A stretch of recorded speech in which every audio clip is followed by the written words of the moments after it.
Telemedicine and Clinical Outreach and Professor of Dermatology with University of Miami's Miller School of Medicine.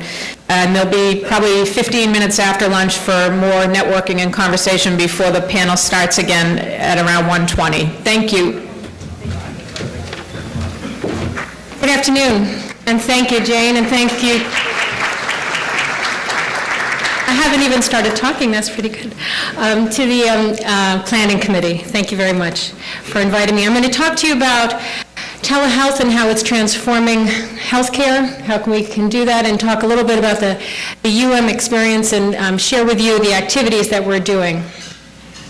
Well, how many of you out here are involved with telehealth in some capacity, either in device development, software, clinical care? Okay, about a handful, maybe 12, 15.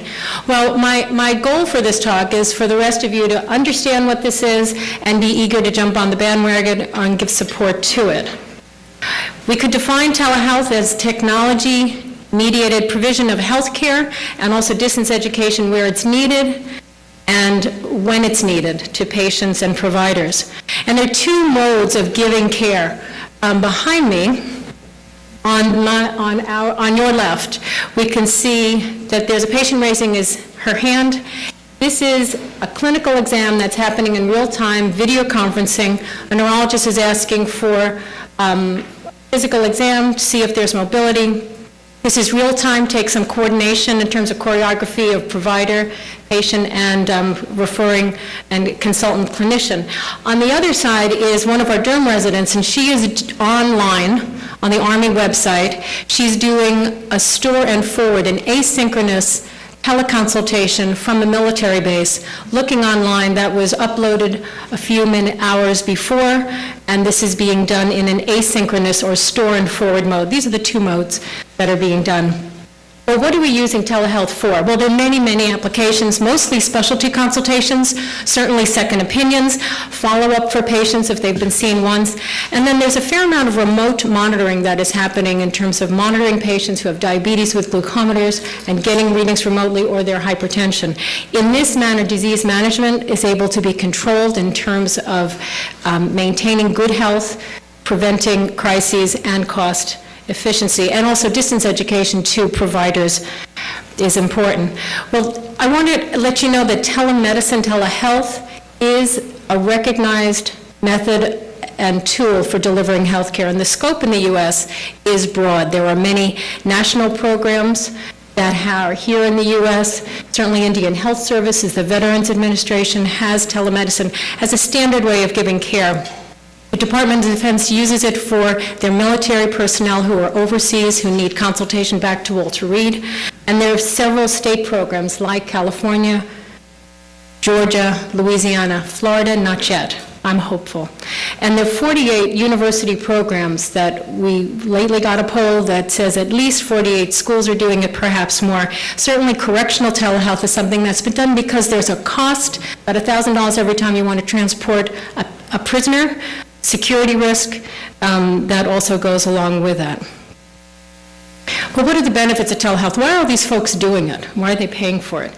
One is that there is a maldistribution of physicians and specialists in the country. That's clear. And what telehealth does, it will virtually co-locate specialists so that those specialists can be in primary care clinics to give care where it's needed, or nursing homes, or even in the home.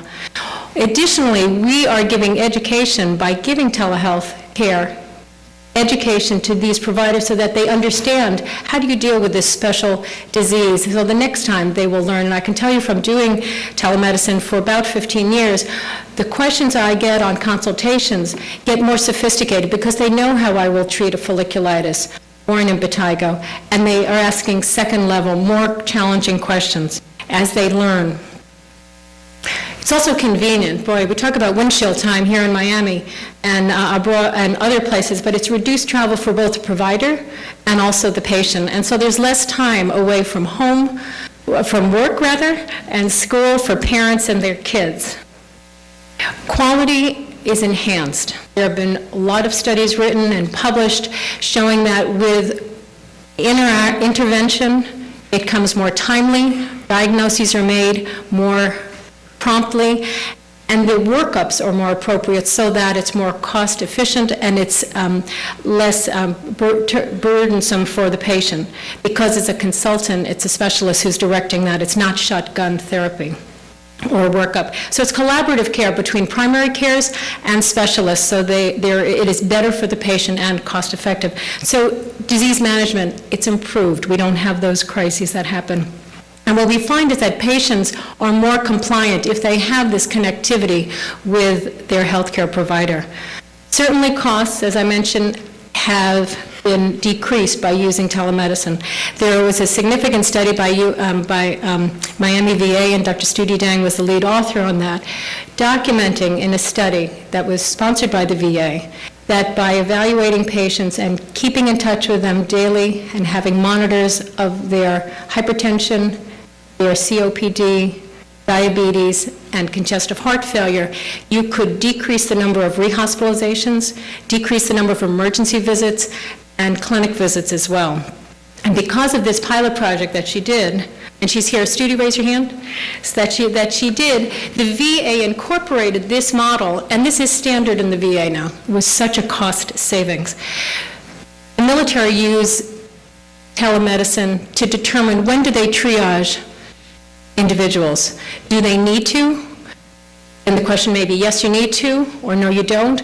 But additionally, there are cases where someone had blisters, and it was considered to be in the military. Maybe it was just some, a little allergic reaction or something. But in fact, it was systemic lupus. This person could not be in the military, had a photosensitive disease, and needed to be evacuated. And that was a spending of a cost, but in fact, in the long run, was a very important decision medically.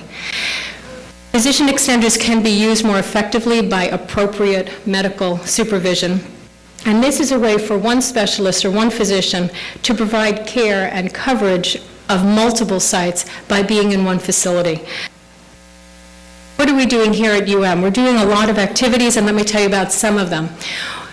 For Children's Medical Services, Department of Health, we provide live, interactive consultations in dermatology and nutrition also, and we are restarting our genetics. We have 6 counties where children are sent into one at Fort Pierce, and we have an ARNP who presents the patient to our clinicians, and care is given in that matter, and they don't have to take the trips. And there is a real need for nutrition. We're seeing children with bulimia, failure to thrive, obesity, and also CP children who are on feedings. We have a contract with the military to provide teledermatology consults to 31 bases in 17 states in the Great Plains Command. We've done over 2,000 since 2005 when we started, and our residents are involved with this care, and we've done about 20 consults weekly. Let me show you what the residents look at and what I look at. This is a screen. It gives information on the patient, 22-year-old black male with a 3 to 4 year history of lesions on the scalp. And there are images where we can look at different magnifications. The resident writes their draft consultation, and then I look at their consultation, and I can edit it. So I can make modifications in the diagnosis and treatment, and additionally, as an educational value, I can indicate whether I agree, disagree, or partially agree with their diagnosis, treatment, and follow-up. I can also add some remarks in a free space, so I can say, remember the person's penicillin allergic, you have to warn them about cross-reactivity with cephalosporins. But that's a private conversation, that's immediate feedback. In terms of the education, our residents are charged through the accreditation board for training programs. We need to train them in system-based learning, in technology and data